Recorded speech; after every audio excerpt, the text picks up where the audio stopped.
أعوذ بالله من الشيطان الرجيم بسم الله الرحمن الرحيم يا أيها الذين آمنوا اتقوا الله وكونوا مع الصادقين صدق الله العلي العظيم। আল্লাহ পাক রব্বুল আলামিনের দরবারে লাখ কোটি শুকরিয়া আদায় করতেছি, যেই রব্বুল আলামিন আপনাকে আমাকে ফিতনা ফাসাদের যুগে দ্বীনি মাহফিলে আসার বসার, দ্বীনি আলোচনা করার, শোনার যে তৌফিক দান করলেন। শুকরিয়া তার সবাই বলে আলহামদুলিল্লাহ। অনেক লোকের কানে মাহফিলের দাওয়াত পৌঁছার পরেও তারা কিন্তু আসে নাই। আবার তালাশ করে দেখবেন বহু দূর থেকে কষ্ট স্বীকার করে আমার অনেক ভাইরা মাহফিলে পাগলের মতো সুইটা চলে আসছে। মান জাদ্দা ওয়াজাদা, যে যে জিনিস পাওয়ার জন্য চেষ্টা করে ওই জিনিস সে পাইয়াও যায়। দাদাজান বলতেন, আব্বাজানও বলতেন, দ্বীনি মাহফিলে প্রথম থেকে শেষ পর্যন্ত থেকে বাড়ি বিদায় হয়ে চলে গেলে আমল নামার মধ্যে কমপক্ষে 50 লক্ষ নেকি এর কম জমা হতেই পারে না। নিয়াত যাদের সহি, আল্লাহকে রাজি খুশির উদ্দেশ্যে যারা আসছেন, আল্লাহ রাব্বুল আলামিন আমল নামার ভিতরে লক্ষ লক্ষ নেকি দান করবে। এত নেকি পাওয়া যাবে জানার পরেও আশেপাশে রাস্তাঘাটে, দোকানে, বাজারে, ঘরে অনেকে বিভিন্ন দুনিয়ার গল্পে লিখত, কেউ টেলিভিশন সাইরা ড্যান্স গানে লিখত, কেউ বিভিন্ন হারাম কাজে, টাসার আড্ডায়, জুয়ার আড্ডায়, মদের আড্ডায়। সুযোগ ছিল মাহফিলে আসতে পারতো, আসে না। কারণ হিসেবে আব্বাজান রহমাতুল্লাহ আলাইহি বলতেন বুঝের অভাব, আর এই বুঝের জন্যই মাহফিলের ব্যবস্থা। আল্লাহ রাব্বুল আলামিনের কাছে দোয়া করেন, রব্বুল আলামিন আপনি আমাদেরকে ধর্মের সহি বুঝ দান করেন। হাদিসের ভিতরে আল্লাহর হাবিব সাল্লাল্লাহু আলাইহি ওয়াসাল্লাম বলেন, মান ইউরিদিল্লাহু বিহি খায়রান ইউফাক্কিহু ফিদ্দীন, আল্লাহ যাকে ইচ্ছা করেন ভালোবাসেন তাকে ধর্মের সহি বুঝ দান করেন। মুসলমান বলতেই কিন্তু সবার মন চায় গুনার থেকে ফিরবে, নেকের কাজ করবে, জাহান্নাম থেকে মুক্তি পাইয়া জান্নাতে যাবে। কথা ঠিক না? এরপরেও দেখা যায় যে তারা চলে জাহান্নামের রাস্তায়। বেহেশতের রাস্তায় না চললে তার বেহেশতে যাওয়া সম্ভব না। আপনি যাবেন চিটাগাং, চলবেন যদি বরিশালের রাস্তায়, জীবনে কোনোদিন চিটাগাং পাওয়া যাবে? তা ইচ্ছা আছে, জানেও, কিন্তু পারে না। না পারার কারণ কি? আসলে আল্লাহ রাব্বুল আলামিন পারার জন্য যেভাবে আপনাকে আমাকে চলতে বলছে সেভাবে চলি না। চলার কারণেই মূলত ইচ্ছা চায় মন বেহেশতে যাবে, কিন্তু পারি না, এই জন্য ওই রাস্তাও চলা কঠিন হয়ে গেছে। কথা ঠিক না? আমি আপনাদের সামনে কোরআনুল কারীম থেকে আয়াত শরীফ তেলাওয়াত করেছি। আল্লাহ রাব্বুল আলামিন বলছেন, বান্দা বান্দা আমাকে ভয় করো আর সাদিকিন বান্দাদের সঙ্গী হয়ে যাও। যদি সাদিকিন বান্দাদের সঙ্গী হওয়া যায় এর উপকারিতার কোনো শেষ নাই। বেহেশতের রাস্তায় চলার সুযোগ এসে যায়। ওই কবি এক কথায় বুঝাইছেন, এক জামানা সোহবাতে বা আউলিয়া বেহতারা সদসলে তাআত বেরিয়া। 100 বছর নফল ইবাদত কবুলকৃত। আপনার কিছু সময় যদি আল্লাহর খাস বন্দাদের সঙ্গে, সাদিকিন বন্দাদের সঙ্গে আপনি কাটাতে পারেন, তার চেয়েও উত্তম। কি গুরুত্ব আছে না? সোহবাতে সালেহ, তোরা সালেহ কুনা, সোহবাতে সালেহ, সোহবাতে কলে কুনা, কলে কুনা। সৎসঙ্গে স্বর্গবাস, অসৎসঙ্গে স্বর্গবাস। এটা কিন্তু কিতাবের ভিতরে লেখা আছে। দুষ্ট, অসৎ প্রকৃতি লোকের সঙ্গে বন্ধুত্ব তুমি না কইরা গর্তের ভিতর থেকে একটা বিষাক্ত সাপের সঙ্গে তুমি বন্ধুত্ব করো। কারণ বিষাক্ত সাপ যদি তোমাকে ধ্বংসন করে তুমি মারা যাবা, ইমান নিয়ে যাইতে পারলে শহীদের দরজা পাই বিনা হিসেবে বেহেশতে যাওয়া। আর একটা অসৎ লোকের সঙ্গে যদি আপনি সম্পর্ক করেন, ও আপনার ইমান ধ্বংস করবে, চিরতরে জাহান্নামের ব্যবস্থা হয়ে যাবে। কথা ঠিক না? এই জন্য ভালো সঙ্গীর সঙ্গে চললে দেখবেন, একজন নামাজির সঙ্গে যদি কেউ চলাফেরা করে, সে কিন্তু আস্তে আস্তে নামাজি হয়ে যায়। একটা যে নাকি সৎ ব্যক্তি, তার সঙ্গে যদি চলাফেরা করে দেখবেন সত্য কথা বলার তার একটা অভ্যাসে পরিণত হয়ে যায়। এইভাবে দেখবেন ভালো ভালো কাজ করার একটা স্পৃহা তার ভিতরে পয়দা হয়। আর আপনি নামাজি মানুষ যদি খারাপ সঙ্গীর সঙ্গে চলে, দেখবেন আস্তে আস্তে লোকটা নামাজ ছাড়িয়ে দেয়। কি কথা ঠিক কিনা? একটা অসৎ লোকের সঙ্গে যদি চলে, একটা মিথ্যুকের সঙ্গে যদি চলে, দেখবেন আস্তে আস্তে লোকটা সৎবাদী ছিল, কিন্তু আস্তে আস্তে সে মিথ্যুক হয়ে যায়। যদি বলেন কথা ঠিক কিনা? এই জন্যই আমার ভাইদেরকে বলে, পর্দা আলে মা বোনদেরকে বলবো, সর্বপ্রথম আপনাদের দায়িত্ব হলো সাদিকিন বান্দাদের সঙ্গে ওঠা বসা করা, তাদের সঙ্গে আপনার সম্পর্ক রাখা, তাদেরকে মোহাব্বত করা। আস্তে আস্তে আস্তে আস্তে আল্লাহর ফজল করবে, দেখবেন আপনি একজন সাদিকিন হয়ে যাবে। কথা ঠিক না? কিন্তু বলা হয় অনেকেই মানে না। না মানার পিছনে শয়তান এবং নফস কেন পারে না? সবসময় আপনার আমার পিছনে গুনার কাজে লিপ্ত করার জন্য চেষ্টা করে। শয়তান কিন্তু দুই প্রকার। কয় প্রকার? আল্লাহ রাব্বুল আলামিন কোরআনুল কারীমে বলছেন, ইউওয়াসওয়িসু ফি সুদুরিন নাস মিনাল জিন্নাতি ওয়ান নাস। কয় প্রকার? একটা হলো জিন শয়তান, আর একটা হলো মানুষ শয়তান। শয়তান কয় প্রকার? একটা হলো জিন শয়তান, আর একটা মানুষ শয়তান। মানুষ শয়তান আপনি যত জিকির আজকার করবেন, কোরআন কারীম তেলাওয়াত করবেন, মানুষ শয়তান কিন্তু আপনার থেকে ভাগবে না। মানুষ শয়তান কিন্তু আপনার স্ত্রী হইতে পারে, মানুষ শয়তান আপনার ছেলে সন্তান হইতে পারে, মানুষ শয়তান আপনার নেতারাও হইতে পারে। কথা ঠিক না? তা মানুষ শয়তান থেকে বাঁচার কায়দা কি? জিন শয়তান থেকে বাঁচার জন্য তো বহু ঔষধ আছে। হাদিসের ভিতরে আসছে যে শয়তান মজবুত হয়ে কলবে বসা থাকে। যেই আল্লাহর বান্দাবান্দি আল্লাহর জিকির করে, ওই কলব থেকে শয়তান ভাগিয়ে যায়। শয়তান আল্লাহর জিকির সহ্য করতে পারে না, সরিয়ে যায়। কথা ঠিক না? কিন্তু মানুষ শয়তান জিকিরের মাধ্যমে ভাগবে। কথা কন না? কোরআন শরীফ তিলাওয়াতের মাধ্যমে ভাগবে, নামাজের মাধ্যমে ভাগবে। তা মানুষ শয়তান থেকে বাঁচার পদ্ধতি কি? ওদের সোহবত সম্পর্ক ছাড়িয়ে দিতে। কথা ঠিক কিনা? যখন আপনি বুঝবেন যে এটা মানুষ শয়তান আমাকে গুনার কাজ করার জন্য লিপ্ত করায়, বাবু হইতে পারে। মানুষ শয়তান কে হইতে পারে? বাবু হইতে পারে। কয়েকদিন আগে একটা ছেলে আমাকে বলতেছে, হুজুর আমি দাড়ি রাখছি, আমি টুপি মাথায় রাখছি, লম্বা জামা গায়ে দিছি, আব্বা আমাকে দাড়ি রাখতে দেয় না, টুপি মাথায় রাখতে দেয় না, লম্বা জামা গায়ে দেয় না। হুজুর বড় বিপদের মধ্যে আছে, দোয়া আছে, এখন আমি করবো। যদিও নাকি বাপ, ওরা কিন্তু মানুষ শয়তান। কথা ঠিক না বেশি? একজন আজকে বলতে আছে যে স্ত্রীর ব্যাপারে হুজুর একটু দোয়া আছে। কেন? কলে হুজুর আমি যে লম্বা জামা গায়ে দিছি, দাঁড়িয়ে রাখছি, আমার স্ত্রী কলে যে এত লম্বা জামা লাগে। ওইটা মনে করবেন ওই স্ত্রী, ওরা একটা মানুষ শয়তান। কথা ঠিক না? এই মানুষ শয়তান কিন্তু ছেলে সন্তান হইতে পারে। তো এই মানুষ শয়তান যখন পরিচয় পাইবেন, তখন ওদের সোহবত থেকে আপনার বাঁচা লাগবে। জোরে বলেন কথা ঠিক না? এইটা যদি না করেন, তাহলে মানুষ শয়তান থেকে কিন্তু বাঁচতে পারবেন না। আর জিন শয়তানের জন্য আপনার এই যে তরিকের যে ঔষধগুলো, বিশেষ করে আল্লাহর জিকির, কোরআনুল কারীম তেলাওয়াত, মৌতের মুরাকাবা বেশি বেশি করা, এই তারপরে বেশি বেশি নামাজ পড়া, এই ঔষধগুলো ব্যবহার করলেই আল্লাহর ফজল করমে দেখবেন জিন শয়তান থেকে বাঁচতে পারবেন। কথা ঠিক না?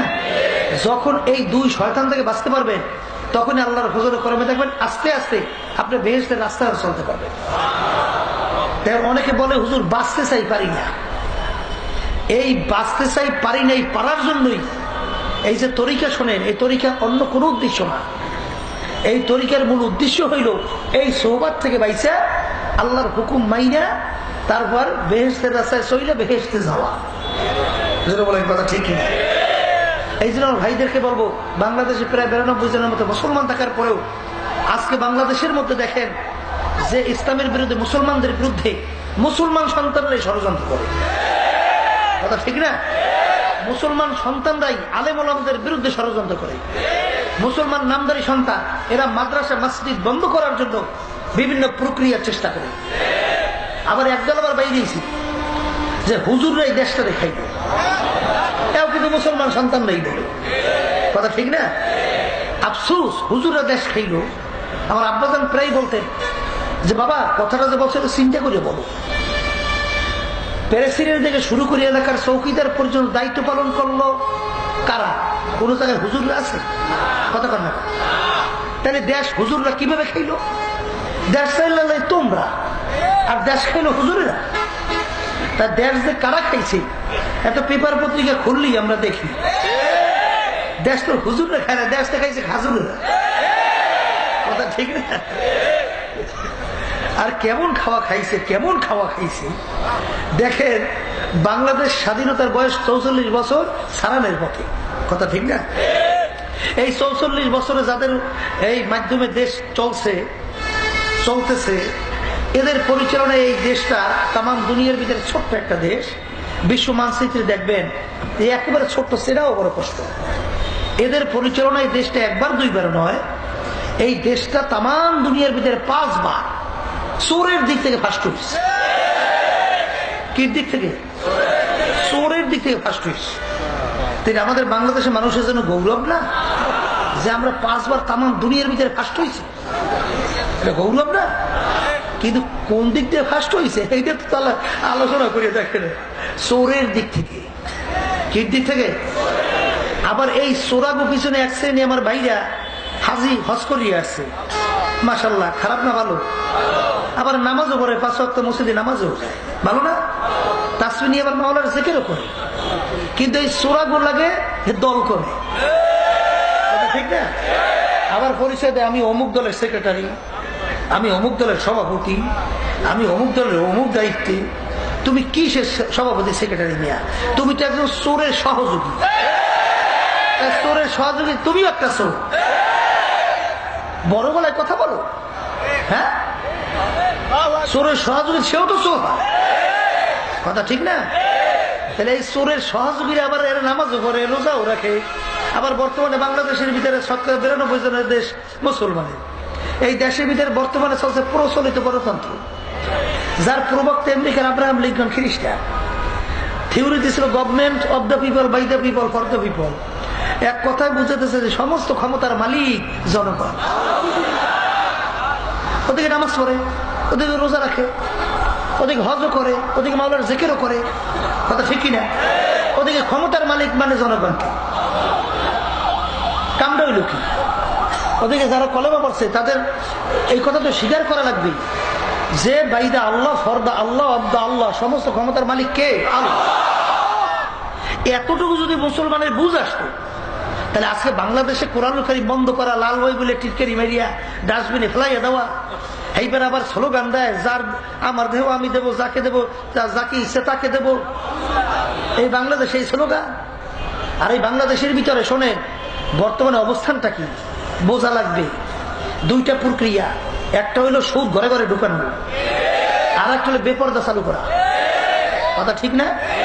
এখন দেখেন ওই বিভিন্ন দেশের মধ্যে, বিদেশ সহ ওই পাশ্চাত্য দেশগুলো আছে, এগুলো এখন কিন্তু রিসার্চ করে করে যাকে যাকে মুসলমান হইতে আছে, যাকে যাকে কি হইতে আছে, মুসলমান হইতেছে। মানবতা বলতে কিচ্ছু নাই। ওই আমাদের দেশে কয় ওই পশু তো যদি ওই ফসল খায় তাহলে খড় কয় না? খড় কি কয়? খড়ে আটকাই রাখে। বিদেশে কিন্তু খড় আছে, পশু বান্ধার জন্য না। এইটা বুড়া যারা নাকি মা বাপ হয়ে যায় না, তাদের বান্ধার জন্য খড়। অর্থাৎ বুড়ো হয়ে গেলে তাদেরকে নিয়ে খড়ের মধ্যে রাখে। কথা বোঝেন নাই? আমাদের দেশে খড় খয়। ওই আফার কাছে শুনছিলাম একটা বুড়া মহিলা এবং তার একটা সাথী হয়েছে কুত্তা। ওই কুত্তা লই হাটে আর আফসোস করে আর মাঝে মধ্যে কান্দে আর আফসোস করে, আফসোস আমার যখন জওয়ানি ছিল, আমার যখন লাবণ্যতা ছিল, তখন আমার মূল্যর কোনো শেষ নাই। এখন আমি বুড়ো হয়ে গেছি, আমার দাঁত নাই, আমার চামড়া ধোকরা হয়েছে। এখন আমার সাথী এই কুত্তা ছাড়া আর কেউ নেই। এইটা শিক্ষা দেয়, কথা বুঝেন নাই? এইটা বাস্তবায়নের জন্য বাংলাদেশে এক শ্রেণী মুসলমান সন্তান পাগল হয়ে গেছে। আবার সাহস কি, মাঝে মাঝে শুরু করছে 14 বছর পর্যন্ত কোন মেয়ে এবং ছেলে দিনই কোনো শিক্ষায় শিক্ষিত হতে পারবে না। 14 বছর যদি বয়স হয়ে যায় তখন তার পাকনা গজাইবে, তখন সে নিজে বড় হইবে, জ্ঞান হইবে, বুদ্ধি হইবে, তখন তাকে দিনই শিক্ষা দেওয়া বড় কঠিন না? কথা বাংলা বুঝে? এই পদ্ধতি শুরু করছে বর্তমানে। আবার দিনই শিক্ষা যে প্রতিষ্ঠানগুলো আছে এইগুলো চালাইতে হইলে সরকারি পক্ষ থেকে নিবন্ধন লাগবে। যদি নিবন্ধন না নেয়, এইটা বাস্তবায়নের জন্য প্রক্রিয়া এবং বিভিন্ন চিন্তা ভাবনা চলছে, স্মরণ করাই দেওয়া লাগবে।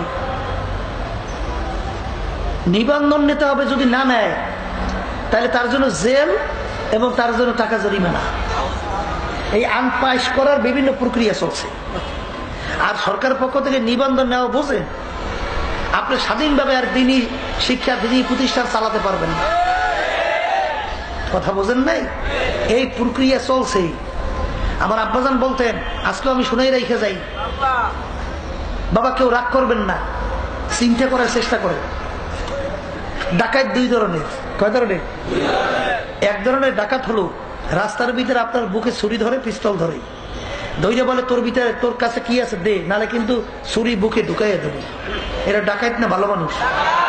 আবার বলে কি আছে বের কর, নালে কিন্তু পিস্তল মারবো, হেই তোর বুক কিন্তু ঝাঁঝা করে ফেলবো। ডাকাত না ভালো মানুষ? আর এক শ্রেণীর বর্তমানে ডাকাত বের হয়েছে। এই বর্তমানে এই শিক্ষায় শিক্ষিত হইয়া কলম ধরছে।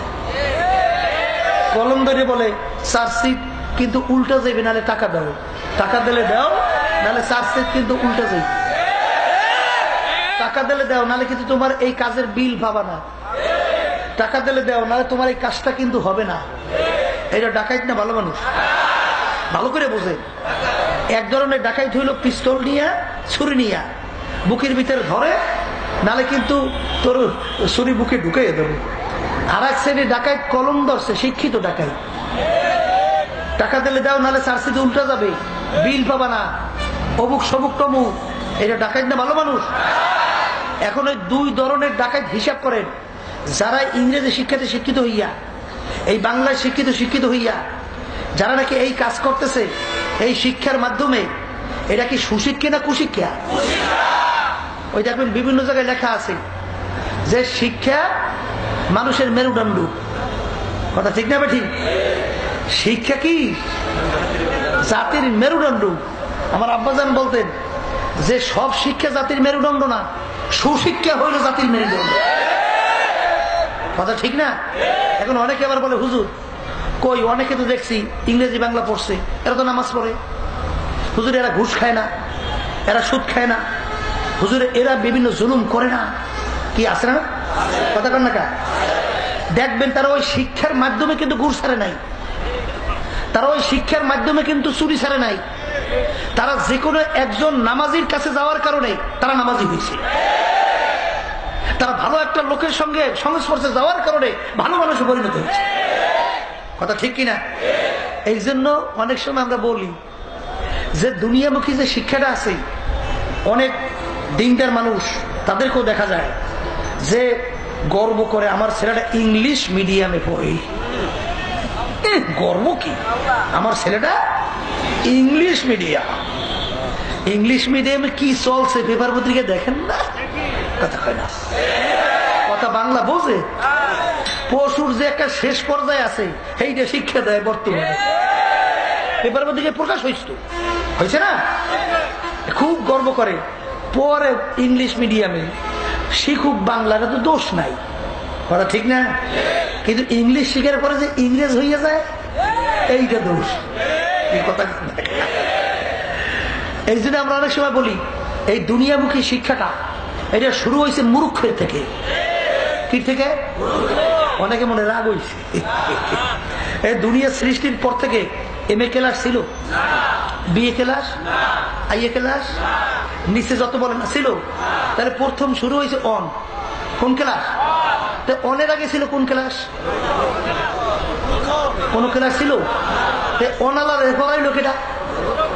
কথা কান না তা কি মুরুখে পড়াইছে না? টুয়ালারে পড়াইছে অনালায়, থ্রিয়ালের পড়াইছে টুয়ালায়, নিচ থেকে উপরে উপরে যায়। MA আলারে পড়াইছে কেটা? BA আলায় না? কি কথা কান না? তাহলে শিক্ষাটা শুরু হয়েছে মুরুক্ষের থেকে। আর ইসলামী শিক্ষা আল্লাহ রাসূল সাল্লাল্লাহু আলাইহি ওয়াসাল্লাম বলছেন, আল্লামানি রব্বি ফা আহসানা তা'লিমি ওয়া আদ্দাবানি রব্বি ফা আহসানা তা'দীবি। আমার মাওলা মানে নিজে শিক্ষা দিয়েছে। শিক্ষাটা কত উত্তম শিক্ষা! আমার মাওলা আমাকে নিজে আদব শিক্ষা দিয়েছে। আদবটা কত সুন্দর আদব! কি কথা ঠিক কিনা? এখন অনেকে আবার মনে মনে কইতে পারে, হুজুরের মনে হয় বাংলা ইংরেজি শিক্ষা মনে পছন্দই করে না। কথা কিন্তু এইটা না। যে শিক্ষার সাথে দিনী শিক্ষা থাকবে না, ওরা কোনো শিক্ষাই না। যে শিক্ষার সাথে দিনের শিক্ষা থাকবে, ওইটা হইল প্রকৃত শিক্ষা। ওর মাধ্যমে অমানুষ মানুষ হয়, এবং ওই শিক্ষাই হইল সোনায় সোহাগা। কথা ঠিক কিনা? এই রাস্তার ভিতরে যত ডাকাতি হয়, যত বিভিন্ন সন্ত্রাসী হয়, যত বিভিন্ন ধরনের অশান্তি তৈরি হয়, দিনী শিক্ষার মধ্যে যে মানুষগুলো শিক্ষিত হয়েছে, কয়জন পাইছেন যে এরা রাস্তায় আপনার বুকের ভিতরে পিস্তল দিয়ে ডাকাতি করছে? কথা কয় একজনও পাইছেন? কি আসলে বাংলাদেশে নজির আছে? একজনও নাই। এই জন্য প্রাক্তন এক বিচারপতি বাংলাদেশে বলছিল, বাংলাদেশ যদি সন্ত্রাস মুক্ত করতে চায়, সন্ত্রাস মুক্ত দেশ দেখতে চাও, তাহলে ধর্মীয় অনুসরণ ও যদি অনুকরণ করা যায়, তাইলে এই দেশের ভিতরে শান্তি দেখতে পারবা। কথা ঠিক না? এইটা বন্ধ করার জন্য কিছু মুসলমান সন্তান বর্তমানে চেষ্টা শুরু করছে। আমি বলবো, তুমি মুসলমানের নামে কুলাঙ্গা, মুসলমানের নামে কথা ঠিক কিনা? এ আল্লাহর বান্দারা, হে পর্দা আলে মা বোনেরা, মাকে কিভাবে সম্মান করতে হয়, বাপকে কিভাবে সম্মান করতে হয়, এটা তো আল্লাহ রাসূল সাল্লাল্লাহু আলাইহি ওয়াসাল্লাম শিখিয়েছে। বিজাতিদের উপরে মুসলমানদের আচরণ কিভাবে হয়, এটা তো ইসলাম শিখাইছে। যেন বলেন কথা ঠিক কিনা? কিছুদিন আগে বাংলাদেশের যে বর্তমান যে প্রধান বিচারপতি, হিন্দুদের দুর্গাপূজা হইল না? ওদের তো ধর্মীয় বড় উৎসব। কথা কন না? কি সুন্দরভাবে স্বাধীনভাবে করতে পারছে না? কোনো গ্যাঞ্জাম হয়েছে? কি স্বাধীনভাবে করছে না? বিভিন্ন পূজা মণ্ডপ পরিদর্শন করে বলছিল যে তাদেরকে, যে সেই দেশের ভিতরে 92% জনের মতো মুসলমান, সেই দেশের ভিতরে তোমরা স্বাধীনভাবে তোমাদের ধর্মীয় উৎসব তোমরা পালন করতে পারছো, মুসলমানের দিকে নজর রেখো। কথা বুঝেন নাই? আজকে মুসলমানের এটা শিক্ষা দেওয়া হয়েছে যে বিজাতিদের জান মালে সম্পূর্ণ দায়িত্ব এটা মুসলমানদের কাছে। কথা ঠিক না ভাই? এই জন্য মুসলমান কিন্তু অন্য বিজাতিদের কোনো ধর্মীয় অনুষ্ঠান সহ তাদের উপরে কোনো কি করে না, আক্রমণ করে না। যেটা বলেন কথা ঠিক না? কিন্তু তামাম দুনিয়ার দিকে তাকাইয়ে দেখেন, আজকে তামাম দুনিয়া মুসলমানদের উপরে অত্যাচারের কোনো শেষ নাই, মুসলমানদের উপরে নির্যাতনের কোনো শেষ নাই। তাহলে বোঝা গেল যে আজকে বাংলাদেশে 92 জন মুসলমান থাকার কারণেই আজকে মুসলমানদের মধ্যে, এই দেশের মধ্যে বিজেপিরা তাদের ধর্মীয় অনুশাসন এবং তাদের ধর্মীয় নিয়ম কানুন তারা সুন্দরভাবে তারা বাস্তবায়ন করতে পারতেছে। ঠিক না? এই শিক্ষার মাধ্যমে যারা তৈরি হয়েছে, এছাড়া তারা তৈরি হয় নাই। এই জন্য ভাইদেরকে বলবো, যারা মুসলমান সন্তান হইয়া আজকে ইসলাম শিক্ষা ব্যাপারে মুসলমানদের বিরুদ্ধে বিভিন্ন ষড়যন্ত্র করতেছেন এবং বিভিন্ন সময় কথাবার্তাও বললে থাকেন যে এই দেশ থেকে হুজুর যদি তৎপরতা বন্ধ না করা যায় শান্তির মুখ দেখতে পারবে না। কি শান্তি দেশ দেখতে পারবে? হ্যাঁ, বিদেশে দেখেন না যে প্রেসিডেন্ট থেকে শুরু করি এলাকার চৌকিদার পর্যন্ত কেউ দাবি করতে পারে না সন্তানটা আমার, কেউ দাবি করতে পারে না। যত খারাপই হোক, তার স্ত্রী যদি অন্য পুরুষের সঙ্গে ওঠা বসা মেলামেশা করে, এটা সহ্য করতে পারে কেটা কেটা? একটু কন, কি কেউ পারবে? আবার যত খারাপই হোক, তার স্বামী অন্য মেয়েদের সঙ্গে ওঠা বসা মেলামেশা যদি করে, কোন মহিলা সহ্য করতে পারবে? পারবে? এইটা হইল চরিত্র, হইল পশুর চরিত্র।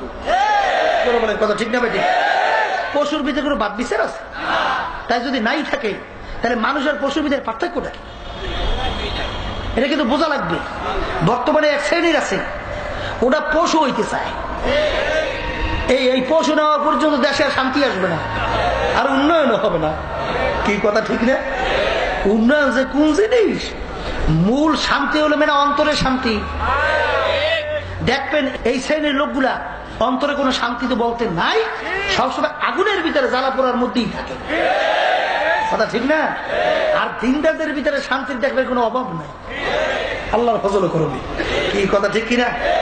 এই জন্য ভাইদেরকে বলবো, পর্দা আলে মা বোনদেরকে বলবো, দিন তো একদিন শেষ হয়ে যাবে, কিয়ামত তো হবেই না, হবে না? আর আল্লাহ রাসূল সাল্লাল্লাহু আলাইহি ওয়াসাল্লাম ভবিষ্যৎবাণীও করছে যে শেষ যুগে এমন একটা অবস্থান হবে যে জ্বলন্ত আগুন আংটা হাতের ভিতরে রাখতে যত কষ্ট হয়, তার চেয়ে বেশি কষ্ট হবে ইমানদারদের ইমানের উপরে মজবুত থাকা। এরকম একটা পরিবেশ কিন্তু এক পর্যায়ে কিন্তু বাংলাদেশে দেখার মতো পরিবেশ এসে গেছে। কথা ঠিক না? ঠিক। কি হবে মাওলা ভালো জানে। দিন আর দিন কিন্তু অবস্থা খুব খারাপের দিকে যাইতেছে। আল্লাহ ভালো জানে। সবসময় দোয়া করেন, চেষ্টা করতে থাকেন, আর সবসময় সাধ্য অনুযায়ী কথা বলতে থাকেন। দেখেন আল্লাহর রহমত কখন আসবে তা তো বলা যায় না। তবে ওয়ালা তাহিনু ওয়ালা তাহজানু ওয়া আনতুমুল আ'লাউনা ইন কুনতুম মুমিনিন। আমার মাওলা বলছেন তোমার কোনো ভয়ও নাই, চিন্তাও নাই, তোমরাই বিজয় হবে যদি তোমরা মুমিন হতে পারো। যদি মুমিন হওয়া যায় আল্লাহ আমাদেরকে বিজয় দেবেন, কোনো সন্দেহ নাই। এই জন্য আমার বাজানদেরকে বলবো, পর্দা আলে মা বোনদেরকে বলবো, আমাদের দায়িত্ব আমাদের মুমিন হইয়া যাওয়া। কি হইয়া যাওয়া? বর্তমানে ইমান থাকলে তো মুমিন হইবে। কথা কন না কা? আল্লাহর বান্দারা ভালো করে বোঝা লাগবে, ইন্নাল্লাযীনা আমানু ওয়া আমিলুস সলিহাত কানাত লাহুম জান্নাতুল ফিরদাউসি নুজুলা। ঈমান আনার পরে যারা আমলে সালেহ করতে পারবে, আমার মাওলা ঘোষণা করছেন তাদের জন্য আমি ফেরদাউস বেহেশত সাজাইয়া রাখলাম। ঈমান আনার পরে আমলে সালেহ, প্রথম ঈমান থাকা লাগবে, এরপরে ভালো কাজ করা লাগবে। ঈমান তিন জিনিসের নাম। জবানে স্বীকার করতে হবে আল্লাহ সমস্ত ক্ষমতার মালিককে। আল্লাহ কয়জন? এইটা মুখে স্বীকার করা লাগবে। হুবাহু এইটা অন্তরে বিশ্বাস করা লাগবে আল্লাহ কয়জন? সমস্ত ক্ষমতার মালিককে। এইটা অন্তরে হুবাহু বিশ্বাস করা লাগবে। 3 নম্বরে কাজের দ্বারা প্রমাণ করে দেখানো লাগবে সমস্ত ক্ষমতার মালিক। এইটা যখন নাকি তিনটা এক হয়ে যাবে, জবান অন্তর কাজ যখন এক হবে তাকে বলা হবে ঈমানদার। জোরে বলে কথা ঠিক না ঠিক? আল্লাহর বান্দারা, পর্দা আলে মা বোনেরা, এক শ্রেণী আমার ভাইরা আছে, পর্দা আলে মা বোনেরা আছে, অনেকে মনে করে বিএনপি যদি ক্ষমতায় না আসে আর বাঁচবো না। কথা কয় না? কি কথা কন না? অনেকে মনে করে সমস্ত ক্ষমতার মালিক জনগণ। বর্তমানে বাংলাদেশের ভিতরে আবার এক ধাপ আগাইয়া বর্তমান সরকার কিন্তু সংবিধানের ভিতর থেকে আল্লাহর পূর্ণ আস্থা ও বিশ্বাস উঠাইয়া দিয়া সেখানে বসাইয়া দিয়েছে ধর্ম নিরপেক্ষতাবাদ। জোরে কর নাউজুবিল্লাহ। তার আবার ব্যাখ্যা দেয় যার যার ধর্ম সে পালন করবে। কোথায় পেলে ব্যাখ্যা মাওলাই জানে। নিরপেক্ষ শব্দের অর্থ কি? কোনো পক্ষ নাই। কথা কর না? নিরপেক্ষ শব্দের অর্থ কি? কোন পক্ষ না। তা যার যার ধর্ম সে পালন করবে, এইটা পাইল কই? এই ব্যাখ্যাটা পাইল কই? কোথা থেকে পাইল? হ্যাঁ, সব বানানো না? কথা ঠিক না ভাই? এই যার যার ধর্ম সে পালন করবে, যদি বলা হয় যার যার ধর্ম সে ধর্ম নিরপেক্ষ, এর অর্থ কি ধর্মের ব্যাপারে কোনো পক্ষ নাই? আমি যদি প্রশ্ন করি যারা হিন্দু দাবিদার, তারা কি তাদের ধর্ম পক্ষ অবলম্বন করবে কি করবে না? খ্রিস্টানরা তাদের ধর্মের পক্ষ অবলম্বন করবে কি করবে না? অন্যান্য ধর্ম অবলম্বী তাদের ধর্মের পক্ষ অবলম্বন করবে কি করবে না? আমরা যারা মুসলমান, আমরা কি আমাদের ইসলামের পক্ষ অবলম্বন করব কি করব না? ধর্মের ব্যাপারে নিরপেক্ষ হওয়া যায়? যারা বলেন কথা ঠিক না ঠিক? যদি আপনাকে জিজ্ঞাসা করা হয় কি আপনার আব্বা, আপনি যদি বলেন আমার বাপের ব্যাপারে আমি নিরপেক্ষ, বাপের ব্যাপারে আমি মানে আমি কোনো কথা কমু না, বাপের ব্যাপারে আমি নিরপেক্ষ, কামটা হইবে কি? হ্যাঁ, এই কইবেন এই বেটা বাপের ব্যাপারে নিরপেক্ষ থাকা যায়? বলতে হবে আমার আব্বা। যদি বলো বাপের ব্যাপারে নিরপেক্ষ, তাহলে তো বেটা তুই প্রমাণ হয়ে যাবে তুই একটা জাগুয়া। কথা ঠিক না? এই জন্য বাজানদেরকে বলবো ব্যাপারটা কিন্তু বড় কঠিন। হ্যাঁ, একটা কথা আছে না যে ওই গোলে মালে একটা লাভ দিয়ে একটা কাজ করিয়ে ফেলাইবেন, চিন্তা করবেন না গোড়ায় কি আছে, চিন্তা করা লাগবে, তারপর পথ সামনে বাড়া লাগবে। জোরে বলেন কথা ঠিক না ভাই? ঠিক। আগে ইমান মজবুত থাকা লাগবে। সমস্ত ক্ষমতার মালিককে। এ আল্লাহর বান্দারা, ও দুনিয়াদার পাগল আমার বাবারা, ও ক্ষমতা সম্পন্ন আমার বাবারা, যেই ইঞ্জিনিয়ার তৈরি করে ওই ইঞ্জিন সম্পর্কে ওই ইঞ্জিনিয়ার কিন্তু ভালো জানে যে ইঞ্জিন কোন পাইপের ভিতরে তৈল ঢুকাইতে হবে, কোন পাইপে মোবিল ঢুকানো লাগবে। যদি কেউ চালাকি কইরা মোবিলের পাইপের ভিতরে তৈল ঢুকায়, ইঞ্জিন ভালো চলবে? ইঞ্জিন দিয়ে বাস্ট ইজি। কথা ঠিক নেবে? ঠিক। মানুষ তৈরি করছে কে?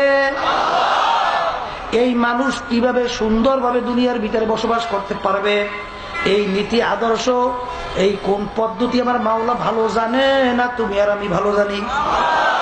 হ্যাঁ, কিন্তু বর্তমানে একদল চালাক হয়েছে, এখন মাওলার নিয়ম অনুযায়ী দেশ চললে ভালো চলে না, তোমার নিজের মন গড়া নিয়ম অনুযায়ী চললে ভালো চলে।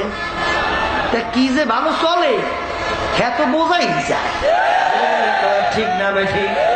আরো দিকে ইতিহাস পড়লে দেখবেন এক আল্লাহু আকবার মানুষের স্বাধীনতা বলতে কি ছিল। আমিরুল মুমিনিন ওমর রাদিয়াল্লাহু তাআলা আনহু অর্ধেক দুনিয়ার রাজত্ব করছিল। বাংলাদেশের মতো প্রায় 200 দেশের রাজা, এই বাংলাদেশের মতো ছোট একটা দেশের রাজারা এই বাংলাদেশের প্রায় 200 দেশের রাজা। কথা বুঝেন নাই? অর্ধেক দুনিয়ার রাজত্ব। দেখেন মানুষ শান্তি কিভাবে পাইছে। এক বুড়া দাঁড়াই কয়, হুজুর আপনার বক্তব্য আমরা শুনবো না, ক্ষুদ্র শুনবো না, বলা লাগবে প্রশ্নের উত্তর। আমি আপনার গায়ে জামা দেখতেছি, এই জামার কাপড়টা তো রিলিফের কাপড়ের জামা, রিলিফের কাপড় আমিও পাইছি। আমার কাপড় দিয়ে তো আমার জামা হয় নাই, আপনার কাপড় দিয়ে আপনার জামা হইল কিভাবে? তাহলে আপনি বেশি নেছেন। কথা বোঝেন না? আমির ক্ষুদ্র দিতে আছে, বন্ধ করে দিয়ে কলে উত্তর দেন, আমার জামা হয় নাকি, আপনার জামা হয়েছে কে? তখন আমির বলে, এই প্রশ্নের উত্তর দেবে আমার ছেলে আব্দুল্লাহ। এই কথা বললে বসে গেছে। আব্দুল্লাহ দাঁড়াই বলতেছে যে আমিও রিলিফের কাপড় পাইছি, আব্বাও রিলিফের কাপড় পাইছি। আমি দেখি আমার কাপড় দিয়েও জামা হয় না, আব্বার কাপড় দিয়ে আব্বার জামা হয় না। আমার কাপড়টা আমি আব্বাকে দান করছি। এখন এই দুইটা কাপড় মিললে আব্বার একটা ভালো জামা হয়েছে। তখন বলতেছে মুরব্বী, আমি এখন আপনার বক্তব্য আমরা শুনবো, খুতবা দেন, এখন খুতবা দেন। কি বলছে? হ্যাঁ, আমি দেখতেছে রাত্রে ঘুরিয়ে ঘুরিয়া দেখে এক ঘরের ভিতরে বাচ্চা কাচ্চা কান্দে, আর ওই মহিলা ওই আগুন জ্বালাইয়া খালি ফাইলের ভিতরে পানি টকবক করে। বলতেছে ব্যাপার কি? বলে বাচ্চা কান্না সহ্য করতে পারি না, সান্ত্বনা দেওয়ার জন্য পানি দিয়ে আগুন জ্বালাইছি। ওরা কাঁদতে কাঁদতে যখন ঘুমাইছি, বেচারা কি করবো?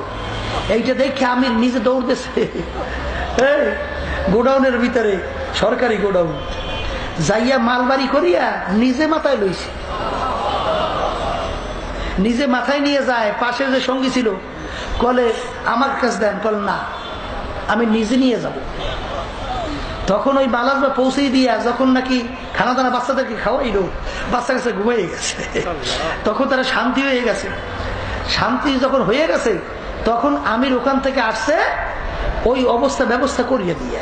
আর বাংলাদেশে রিক্সা আলাবাই রিক্সা চালায়, মাথার গাম পায়ে পড়ে, এই টাকা সরকারি ফান্ডে জমা হয়। কথা বোঝেন নাই? এই টাকা লুটপাট করিয়ে খায়, আবার বড় বড় গলায় কথা বলে। তোমার বাপেরটা খাও। হ্যাঁ, আমাদের মাথার কষ্ট করে ঘাম পড়া টাকা তোমরা মনে করছে। আবার মাঝে মধ্যে কয় বাংলাদেশে 13 কোটি 14 কোটি 16 কোটি জনগণ আমাদের পূর্ব, মানে হেরা হয়েছে আমাদের গোলাম। কথা বোঝেন না বাংলা? আর আমরা হয়েছে এদের মালিক। হ্যাঁ, মালিকের কোনো ঠেলা নাই, ঠেলা হয়েছে গোলামের। কায়দাটা বোঝে। হ্যাঁ, এই জন্য বাজারদেরকে বলবো, পর্দা আলে মা বোনদেরকে বলবো, দুনিয়া কিন্তু ক্ষণস্থায়ী জিন্দিগি, দেখতে না দেখতে শেষ হইয়া যায়। জোরে বলে কথা ঠিক না বেঠি ফাসাও ফাতারা ইদিন কাশাফাল গুবারো আফারাসুম তাহতার জলে কাম হেমারো। আজকে চক্ষু খোলা দুনিয়ায় কেউ পরিচয় দেয় আমি পীর, কেউ দেয় মুফতি, কেউ দেয় মুহাদ্দিস, কেউ দেয় অমুক হাজি, কেউ দেয় আমি বড় ধনী, কেউ দেয় এমপি মিনিস্টার, কেউ দেয় পরিচয় আমি অমুক অমুক টমুক টমুক সাহেব। এই পরিচয় কয়দিন, মাতুব্বারি ক্ষমতা কয়দিন, যে কয়দিন দুনিয়ার চক্ষু খোলা থাকবে এই মাতুব্বারি সরদারি চলবে। যখন চিরতরে চক্ষু বন্ধ হইয়া যাবে, তুমি পীর না, তুমি এমপি না মিনিস্টার, না তুমি অমুক সমুক টমুক, না খোদা না খাস্তা একজন জাহান্নামের কয়েদি। এই জন্য আমার বাজানদেরকে বলবো দুনিয়ার হাকিকত সম্পর্কে জানা লাগবে। এই দুনিয়া কিন্তু ক্ষণস্থায়ী, দেখতে না দেখতে শেষ হইয়া যায়। হাকিকত সে তু দুনিয়া বে খবর হ্যায়, দুনিয়া কি নামাজ পর নজর হ্যায়। এই দুনিয়ার একটু পিছনে একটু মুরাকাবা করে একটু চিন্তা করো, বাবারে দেখবা সব ফাঁকি আর ফাঁকি। ল্যাংটয়ে দৌড়দৌড়ি করছি বাবারে, এখনো মনে পড়তে আছে ওদিকে আয়নার সামনে যখন অনেকে চেহারা দেখে, দেখে কালা দাড়িগুলা পাইকা সাদা হয়ে গেল, অনেকের দাঁতগুলা পইরা বোকরা হয়ে গেল। আরে অনেকে লাঠি নিয়ে ঠক্কর ঠক্কর করে হাঁটে, মনে হয় যেন কি জানি তালাশ করতে আছে। যদি জিজ্ঞাসা করা হয় বুড়া কি তালাশ করো, বুড়ো উত্তর দেয় জওয়ানি আমার কোথায় গেল, আর কোনদিন পাওয়া যাবে না। এমন একটা বাবারা দুনিয়াদার পাগল আমার বাবারা, ও ক্ষমতা সম্পন্ন বাবারা দল, ও দুনিয়া ক্ষমতা সম্পন্ন দলের সঙ্গে জড়াই আমার বাবারা। ধরাকে সরা জ্ঞান মনে করো না বাবারে, এই দুনিয়া কিন্তু একেবারে ফাঁকি আর ফাঁকি।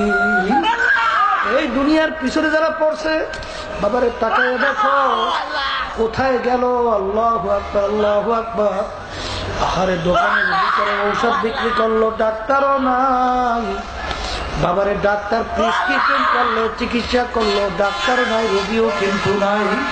দোকানদার মাল বিক্রি করে, দোকানদারও নাই, ক্রেতাও নাই বাবারে, পীর নাই, মুরিদও নাই, নেতাও নাই, নেত্রীও নাই বাবারে, সাধুরাও নাই। এমন একদিন আসবে দুনিয়ার সব কিছু থাকবে, তুমি আর আমি থাকবো না। এই দুনিয়ার হাকিকত সম্পর্কে একটু মাঝে মধ্যে একটু মুরাকাবা চিন্তা করো বাবারে। ফেরাউনের ইতিহাস পড়লে দেখবা 750 বছর পর্যন্ত রাজত্ব করছিল বাবা। এই 750 বছরের ভিতরে একটু সর্দি জ্বর তার হয় নাই। ইতিহাসের ভিতরে দেখা যায় এত আরামে মাওলায় দুনিয়া রাখছিল, খোদাই দাবি করছিল, এমন ক্ষমতা আমার মাওলা ওকে দান করছিল। নীল দরিয়ার পানি ওর ভাত, ওর কথায় ভাটা জোয়ার হইতো, এমন ক্ষমতা এমন কায়দায় মাওলায় তৈরি করছিল।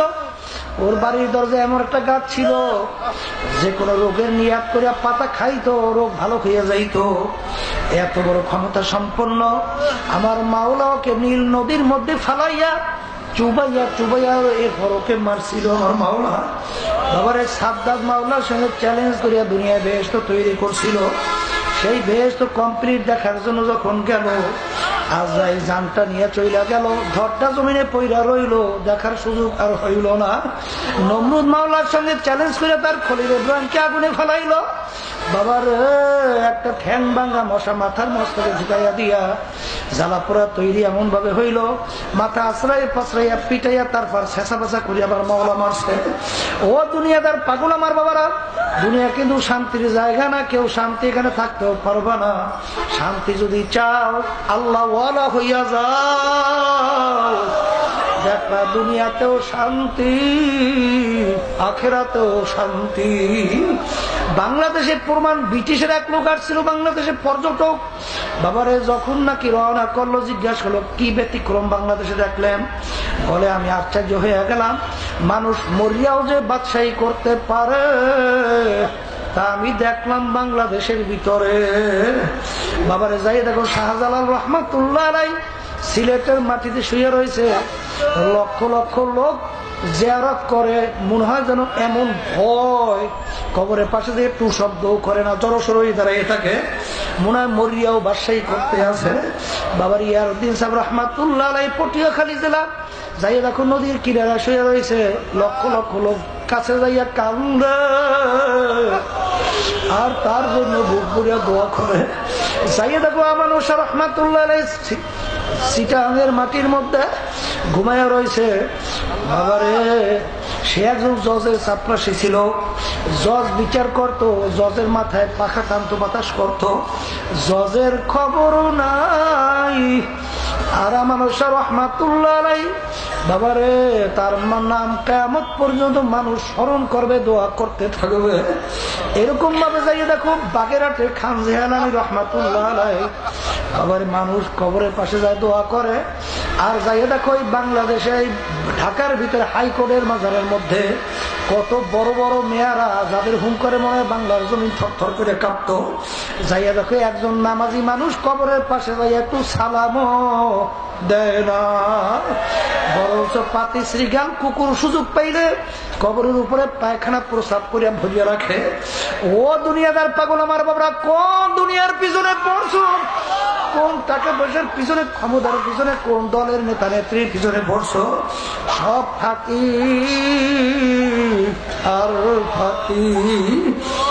अरे हकीकत से तो दुनिया में खबर है, दुनिया की नमाज पर नजर है। मोमिन बंदा বান্দীদেরকে আমার মাওলা অন্তরে শান্তি দেওয়ার জন্য আমার মাওলা ঘোষণা করছেন, লা ইয়াগুররান্নাকা তাকাল্লুবুল্লাযীনা কাফারু ফিল বিলাদ মাতাউন কালিলুন সুম্মা মাওয়াহুম জাহান্নামু ওয়া বিসাল মিহাদ। ও আমার মোমেন বন্দা বান্দীরা, দুনিয়াদারদের শান শওকত সম্পদ দেখা, তাদের ক্ষমতা আরামাইশে দেখা, তাদের বিল্ডিং গাড়ি বাড়ি দেখা তোমরা যেন ধোকায় না পড়ো। ওদের এই সম্পদ, এই শান্তি অল্প কয়েকদিনের জন্য, আর এরপরে ওদের জন্য জায়গা আমি বানাই রাখলাম জাহান্নাম।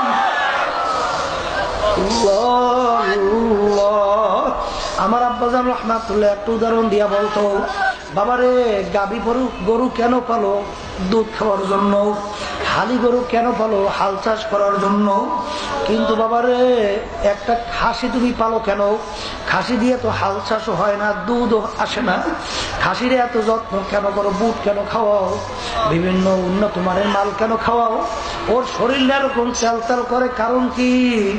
আমার আব্বাজান বলতেন, বাবারে তোমার মেয়ে বড় হয়েছে, তোমার ছেলে বড় হয়েছে, আরে ওই খাসির এত আনন্দ করে তুমি কেন পালো? এত যত্ন করে কেন পালো? মেয়ের বিবাহ হইবে, নতুন বেয়াই আসবে, ওই বেয়াইকে এবং আত্মীয় স্বজনকে তোমার এই সুন্দর খাসিরা জবাই করে গোশত খাওয়ানো লাগবে। এই জন্য খাসিরাকে আদর আপ্যায়ন করে। আমার মাওলা দুনিয়াদারকে এত আনন্দ, এত শান শওকত দিয়া কেন পালে?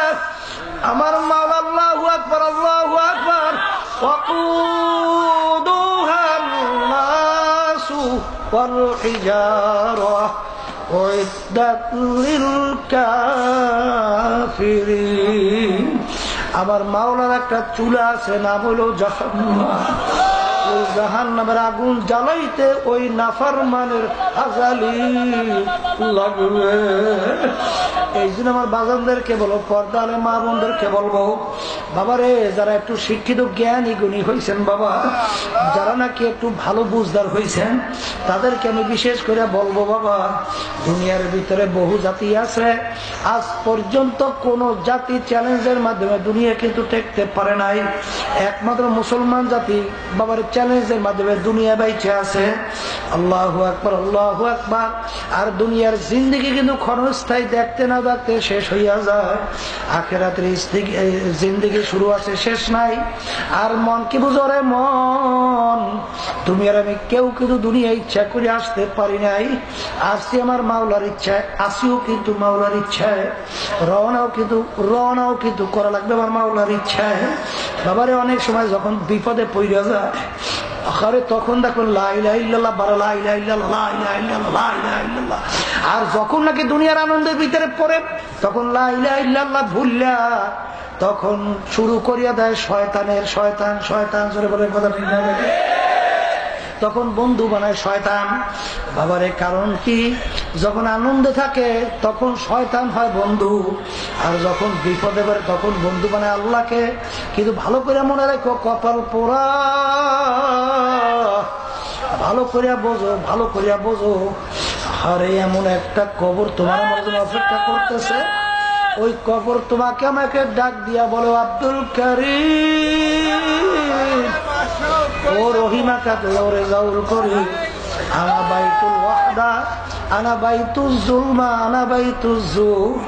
আমি একাকির ঘর, আমি অন্ধকারের ঘর, আমি পোকা মাখুরের ঘর। ও আরাম ফিরে আমার বাবারা, ও এয়ার কন্ডিশনের বাড়ি গাড়ি আমার বাবারা, যেই কবর তোমার আমার জন্য অপেক্ষা করতেছে, ওই কবরে তো এয়ার কন্ডিশন নাই, বালিশও নাই, বিছানাও নাই, বাতিও নাই, সাথীও নাই। ওই কবর দিয়ে আমার মাওলাকে আপন না বানাও, ওই কবর তো আর কোনো উপায় থাকবে না। এই জন্য আমার বাজানদেরকে বলে, যারা মুসলমান কলেমা পড়ছো, যারা বেহেশতে যাইতে চাও, ঈমান আছে, তাদের কাছে আমাদের কথা। আর যারা কবরে যাবে না, আখিরাত বিশ্বাস করো না, তাদের কাছে আমাদের কোনো কথাও নাই, তাদের সঙ্গে আমাদের কোনো আলোচনাও নাই। কিন্তু বাবারে মনকে বুঝো রে মন, দুনিয়া সৃষ্টির পর থেকে আজ পর্যন্ত এত বৈজ্ঞানিক দার্শনিক দুনিয়ার থেকে বিদায় নিল, আজ পর্যন্ত কোরআনুল কারীমের ভিতরে ভুল বের করতে পারলো না। এখনো কোরআনুল কারীম আমাদের মাঝে আছে। এরপরে মাওলা মাঝে মধ্যে কত ঘটনা বাংলাদেশেও দেখায়। তারপরে আমাদের বহু ঘটনা জানা আছে। এই উত্তরায় গেছিলাম বছর 2 আগে, একটা লোক খুব বড় লোক মানুষ, কিন্তু সন্ত্রাসী কিসিমের লোক ছিল। ও মারা যাওয়ার পরে, কবর দেওয়ার পরে পরদিন যাই দেখে কবর থেকে ওকে উঠাইয়া উপরে ফেলাইয়া রাখছে, আবার চাপা মাটি দিয়ে রাখলো, যাইয়া দেখে পরদিন আবারও কবর থেকে উঠে ফেলাইয়া রাখছে। এরপরে দোয়া দূর পড়তে পড়তে কবরের চাপা মাটি দিয়ে রাখলো। বাবারে যত ঘটনা, এরকম দুর্ঘটনা মাঝে মধ্যে আমার মাওলা দেখায়। বাবারে নাফারমান, বেঈমান, বেনামাজি, হারামখোর, ঘুষখোর, সুদখোর সারাও কিন্তু দেখা যায় না। আবার কত কবরে 1 বছর না 1000 বছর পরেও কাপড় সহ লাশ তাজা পাওয়া যায়। বাবারে তাও কিন্তু দিনদার আল্লাহ ওয়ালা ছাড়া দেখা যায় না। মাঝে মধ্যে আমার মাওলা মাঝে মধ্যে দেখায় বাবা।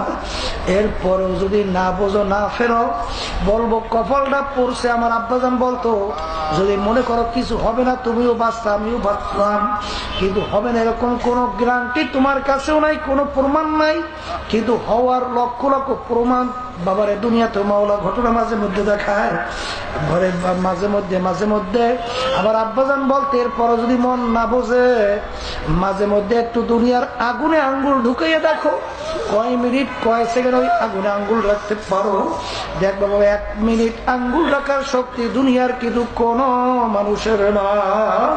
আর আল্লাহর রাসূল বলছেন, মুসলমান বিশ্বাস করাই লাগবে, জাহান্নামের আগুন দুনিয়ার আগুনের চেয়ে 70 গুণ তেজের আগুন। ওই আগুনের ভিতরে কেমনে জ্বলবা, ওই আগুন সম্পর্কে আমার মাওলা নিজে পরিচয় দিয়েছেন, নারুল্লাহিল মুকাদাতুল্লাতী তাত্তালিউ আলাল আফইদা। এমন তাজের হবে, শরীরের যে কোনো জায়গায় লাগার সঙ্গে সঙ্গে আগুন যাইয়া কলিজা পর্যন্ত পুচ্ছা যাইবে।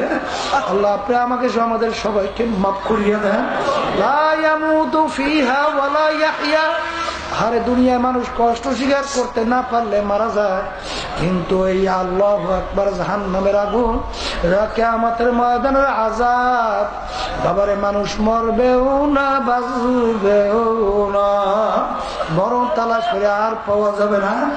এই জন্য কবরের যাত্রী যারা মরবা, কবরে যাবা, তাদের কাছে সংক্ষেপ কথা আমার বাবারে, তোমাদের কাছে আমাদের কোনো ঝগড়াও নাই, কোনো মারামারি কাটাকাটিও নাই। অনুরোধ করিয়া গেলাম, বুঝাইয়া গেলাম, আমিও দোয়া আছি, আমি আপনাদের জন্য দোয়া করি আল্লাহ আমাদের সবাইকে যেন তার খাস বান্দা বানাইয়া, পর্দালে মা বোনদেরকে আল্লাহর খাস বান্দি বানাইয়া তারপর যেন আমাদের কবরে ডাক দেয় আল্লাহুম্মা আমিন। এই ঘরের মেয়ে লোকের হাত উঠাও, দুই চোখের পানি ফলাইয়া কান্দ। যদি কান্না না আসে মনকে বুঝো রে মন, একদিন এই ঘরের দরজা দিয়া নতুন বউ হইয়া উঠছিল রে মন। কত মেয়ে লোকে শরবত খাওয়াইল, কত মেয়ে লোকে বাতাস করল, আবার এমন একটা দিন আসবে ঘরের দরজা দিয়া মরা লাশ হইয়া বের হওয়া। ছেলে কান্দবে মা মা করে, মেয়ে কান্দবে মা মা করে, খাওয়া তো আর দিবা না।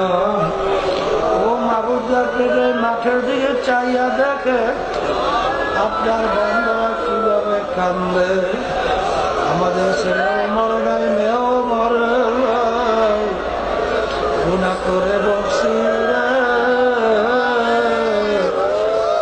মাফ করে দেন গো মাওলা, মাফ করে দেন। আল্লাহর বান্দারা জোর করিয়া কান্দে। সন্তান মারা গেলে চোখের পানি আসে, সম্পদ নষ্ট হয়ে গেলে চোখের মধ্যে পানি আসে। তোমার আমার গুনার কারণে যে জাহান্নামের আগুন জ্বলছে,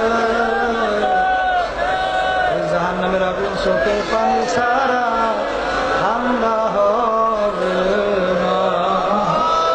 মাহবুব যাদের উসিলায় মাহফিল হইল, যারা মাহফিলের জন্য চেষ্টা কাটনি সাহায্য করো, সবাই উপরে আপনি কাজ মেহেরবানি নাজেল করেন আল্লাহ। মাহবুব এই মাহফিলকে হেদায়েতের জরিয়া বানাইয়া দিয়ে আল্লাহ এই মাদ্রাসাকে আপনি দিনের জন্য কবুল করে নিয়ে সমস্ত শহীদিনের মার্কাজগুলোকে দয়া করে কবুল করে নিয়ে আল্লাহ সব আপনাদের সুপুর্দ করলাম, দয়া করে আপনি কবুল করে নেন আল্লাহ। আমরা যারা হাত তোলা আমাদের আম্মা আব্বা দাদা দাদু নানা নানা আত্মীয় স্বজন কে কার কবরে শুয়ে আছে জানি না, দোয়া করলাম তাদের কবরকে আপনি বেহেশতের বাগান বানায় দেন আল্লাহ। আল্লাহ আমরা যারা বিভিন্ন রোগ ব্যাধি ভুগতে আছি, আমাদের সবাই রোগ ব্যাধি পুরোপুরি সুস্থ করে দেন আল্লাহ। আল্লাহ যারা ইসলাম মুসলমানদের বিরুদ্ধাচরণ করতেছে, ওদের নসিবে হেদায়েত থাকলে হেদায়েত দিয়ে, নাহলে আপনি ওদেরকে ধ্বংস করে দেন আল্লাহ। ইসলাম মুসলমানদের ইজ্জত আপনি বাড়াইয়া দেন। সুবহানা রাব্বিকা রাব্বিল ইজ্জাতি আম্মা ইয়াসিফুন, সালামুন আলাল মুরসালিন, আলহামদুলিল্লাহি রাব্বিল আলামিন। কেউ উঠেন না, সবাই একজন আরেকজনের গায়ের সঙ্গে হাত লাগাই তওবা করেন, কারণ এখানে অনেক আল্লাহর খাস বান্দারা আছে যাদের সঙ্গে তওবা করলে আল্লাহ রাব্বুল আলামিন